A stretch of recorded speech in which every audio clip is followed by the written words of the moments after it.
happens after the last breath? Does the self dissolve into emptiness, or does it cross portals beyond human comprehension? Welcome, soul traveler, to the mystery of mysteries. Today we dive into one of the most profound and enigmatic texts of Tibetan Buddhism, the Bardo Thodol, more widely known in the West as the Tibetan Book of the Dead.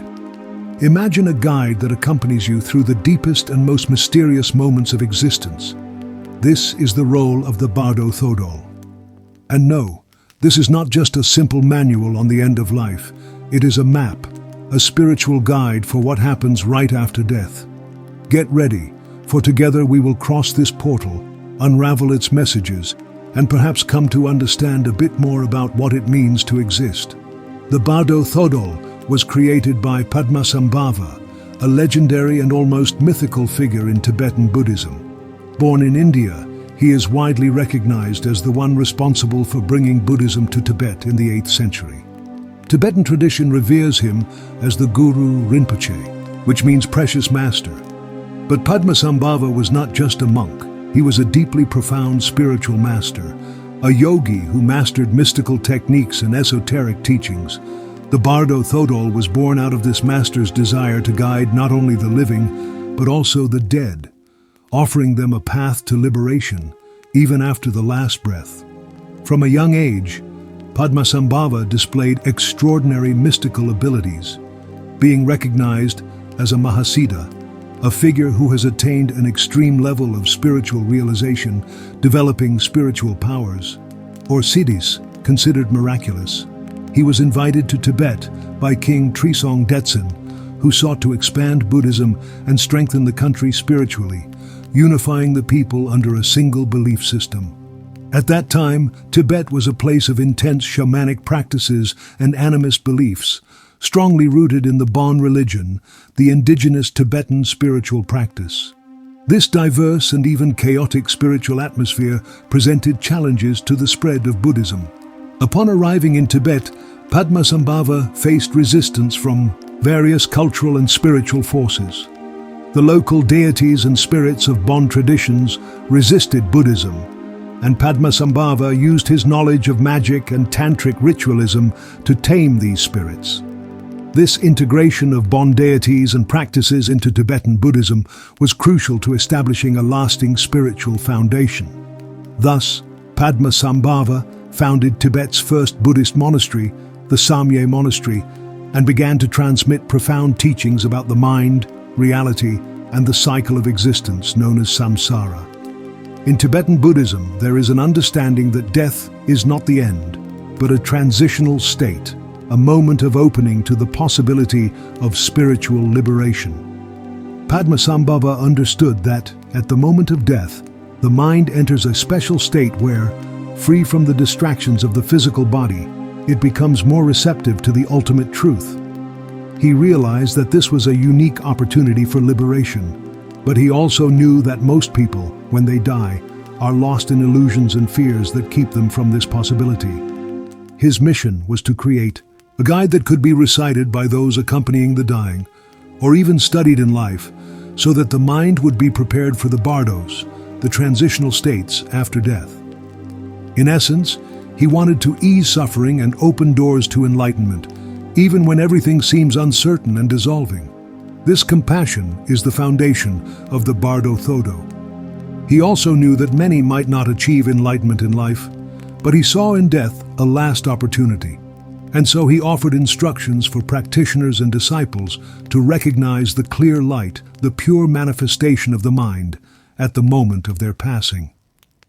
The Bardo Thodol guides us through three main states, or bardos, that every soul traverses. The Chikai Bardo, the moment of death. In the Chikai Bardo, the soul experiences the moment of death itself, a point of transition where the physical body dissolves and consciousness is freed from its material limitations. Once the dissolution is complete, the soul finds itself before the primordial clear light, described in the Bardo Thodol as a dazzling, pure and immense light. The clear light is the manifestation of the absolute nature of the mind, a state of pure, unconditional consciousness, where there is no duality, fear, or attachment. Some know it as the higher self, others as the solar mind. There are many names for this state of totality and infinite peace. For the spiritual practitioner, the Chikai Bardo offers the possibility of final liberation. If the soul can recognize the clear light as part of its essence, it attains instant liberation, nirvana, and there is no need to pass through the other stages of the bardos. This recognition does not depend on rituals or doctrines. It is a direct and complete experience of the truth, where the mind sees itself without filters or distortions. In this moment, all conditioning, karma, and identities dissolve. On the other hand, for those who are unprepared, the intensity of the clear light can be terrifying. The mind, instead of recognizing the light as its true nature, may interpret it as a threat due to fear or attachment to what is familiar. In this case, the soul retreats, losing the chance for liberation, and enters the next stages of the bardos, where it faces increasingly distorted and limiting visions according to its karmic tendencies. 2. The Chonyid Bardo, the Bardo of Visions. As Carl Gustav Jung once said, gods and demons are projections of the unconscious, powerful and inescapable until understood as parts of ourselves. In the Chonyid Bardo, the soul finds itself in a state of consciousness, stripped of its physical body and within a dimension where tangible boundaries no longer exist. Here, the soul experiences projections of its own mind, projections that can appear in both angelic forms and disturbing, frightening visions. This bardo reveals the mind's essence, where all that has been repressed, desired, or feared emerges in an intensified form. The visions in the Chonyid Bardo directly reflect the emotional and karmic states accumulated by the soul over lifetimes. They manifest in two distinct forms, peaceful visions and wrathful visions. In the peaceful vision stage, the soul is initially greeted by visions of peaceful deities, which represent enlightened and benevolent aspects of consciousness. These figures may appear as Buddhas, bodhisattvas, or deities of light, emanating the positive qualities cultivated by the soul. The peaceful visions possess a serene presence and offer a sense of peace. However, for the unprepared mind, these visions may be overwhelming or incomprehensible, leading the soul to retreat and doubt the reality of this experience. In the wrathful vision stage, if the soul does not recognize the peaceful, essential nature of the initial visions, it is gradually confronted by more intense visions known as the wrathful deities. These figures are manifestations of anger, fear, and repressed desires, taking on monstrous and unsettling forms. Importantly, these wrathful deities are not external or malevolent entities, but expressions of the mind itself, reflecting the passions and attachments that still bind the soul to the cycle of suffering. The Chonyid Bardo is described as a state where the mind is free from physical limitations. It is a pure state of psychic manifestation, where everything is amplified. The visions that arise resemble dreams, but unlike ordinary dreams, they carry a striking clarity and vividness. This occurs because the mind, now free from the body, experiences its internal energies in an unfiltered way. Everything that was repressed and accumulated emerges with an almost tangible intensity. These visions are considered opportunities for learning and enlightenment, as each one represents an aspect of the self that needs integration or transcendence. Those who maintain full awareness during this bardo can perceive that all these visions, good and bad, peaceful and wrathful, are mere creations of the mind. The recognition of this truth enables the soul to dissolve fear and attain liberation. At this stage, the Bardo Thodol advises the soul to focus on the clear light, the primordial essence of the mind, described as a vast and pure radiance. Recognizing the clear light is the key to total liberation, as it represents the innate nature of all beings. It is the sun amidst the clouds of visions, the light that remains unchanged despite all mental projections. If the soul manages to see through the visions, it can achieve enlightenment and thus transcend the cycle of rebirth. However, recognizing the clear light is not easy for the common mind. For most beings, the visions are so real and filled with personal meaning that it becomes challenging to see beyond them. For this reason, the Bardo Thodol suggests that spiritual practitioners train in life to detach from illusions, and contemplate the nature of the mind. With such practice, even when faced with the intense visions of the Chonid Bardo, they will be able to maintain their focus on the clear light and find peace. Fear and attachment are the greatest barriers to liberation. The visions in their intensity can provoke deep fear, especially the wrathful deities, which represent untamed aspects of the psyche. This fear creates a sense of separation, preventing the soul from recognizing the visions as parts of itself. The soul may desire to flee from these visions, or out of attachment, fixate on some of them, especially the peaceful visions, which keeps it bound to the cycle of samsara. To overcome this cycle, the soul must recognize the visions as empty of their own reality. In Tibetan Buddhism, this concept is known as shunyata, or emptiness. The mind that recalls emptiness during the Chonid Bardo can observe all visions but remains unattached, understanding them as mere temporary expressions of its own nature. The experience of the Chonid Bardo, therefore, is not a punishment or purposeless suffering, but a phase of revelation where the soul confronts the mirror of its own mind. It is a test that distinguishes those ready for liberation from those who still require rebirth to deepen their learning. 3. The Sidpa Bardo, Rebirth. In the Sidpa Bardo, the final stage, the soul faces a crucial moment, the choice of its next body, determined by the accumulated energy of all actions, thoughts, and intentions, what we call karma. It is as if the entire previous journey has led to this point, where what we carry within determines our next destination. Entering this bardo, the soul has already experienced dissolution in the Chikai Bardo and faced its own projections and illusions in the Chonid Bardo. Now it finds itself in a state of greater psychic density, where the desire for rebirth intensifies, driven by fears and attachments that have not yet been overcome. This desire, as Tibetan Buddhism teaches, is what compels the soul to seek a new body, a new form of existence. In the Sidpa Bardo, consciousness is influenced by karmic inclinations, which act as subtle marks left by actions from past lives.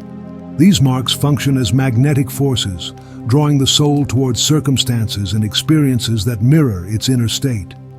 If, for example, the soul carries a great deal of fear, that fear might guide it toward a rebirth where it will face those same emotions. Similarly, intense desires and uncontrolled emotions create a vortex of energy that shapes the kind of life the soul will encounter in the next cycle. During the Sidpa Bardo, the soul experiences a series of visions associated with the rebirth process. These visions often include images of couples in union, a metaphor for the creation of new life. Here the soul is called to choose a new body, unconsciously guided by emotional tendencies and karmic impulses. In many descriptions, the Bardo Thodol suggests that upon seeing these images, the soul should maintain a state of detachment and lucidity. Only then can it avoid being blindly driven into an undesirable rebirth. For those who can sustain calm and detachment, the Sidpa Bardo offers one final chance for transcendence. There remains the possibility of not being reborn, of choosing the path of liberation. This is the goal of the spiritual practitioner. Rather than being reborn under the sway of illusions and attachments, they must recognize these visions as manifestations of their own mind, ephemeral and empty in nature.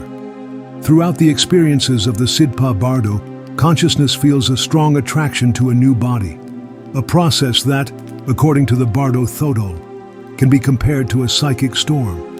It is as if the urge to continue existing, to be once again, becomes irresistible. The choice of a new body is not a conscious one. It happens through a deep instinctive call, where the characteristics of the new rebirth are shaped by the mind's state. It is as if the next body were a mirror of what the soul's mind needs to experience or resolve. This process of choice also reflects the Buddhist belief that each rebirth is an opportunity for spiritual growth. The body the soul will choose aligns most closely with its karmic and spiritual development. However, many do not understand this opportunity and end up being reborn in adverse conditions, where suffering perpetuates itself. Those who can see beyond this illusion, however, may reach a state where, instead of rebirth, they can merge into the clear light, the ultimate essence of the mind. According to the Bardo Thodol, preparation for this final stage begins in life. By contemplating the nature of our desires and fears while still alive, we become more aware of the impulses that shape our destiny. Spiritual practices, such as meditation and reflection on death, strengthen the capacity for detachment, helping the mind to remain unbound by the dramas that arise in the Siddha Bardo. Thus, the Siddha Bardo reveals a simple yet profound truth, that life and death are interconnected, and that the cycle of rebirth is nothing more than a continuous expression of our own choices and perceptions. By freeing ourselves from attachments, we free ourselves from the cycle of rebirth and reach enlightenment, the state in which there is no more rebirth, for there is no longer the illusion of a fixed identity. The Bardo Thodol is not just a religious text or a compendium of esoteric beliefs. It is a tool for self-knowledge, a mirror for our mind, and a map for our destiny. It teaches us that death is the great full stop of the human story, but it is also the portal to new beginnings. As Ram Dass once said, "When you die, there is only one question that matters: how much did you love?" In this sense, the Tibetan Book of the Dead invites us to reflect on our own lives. Are we ready for the final journey? Are we prepared to let go of everything we believe we are?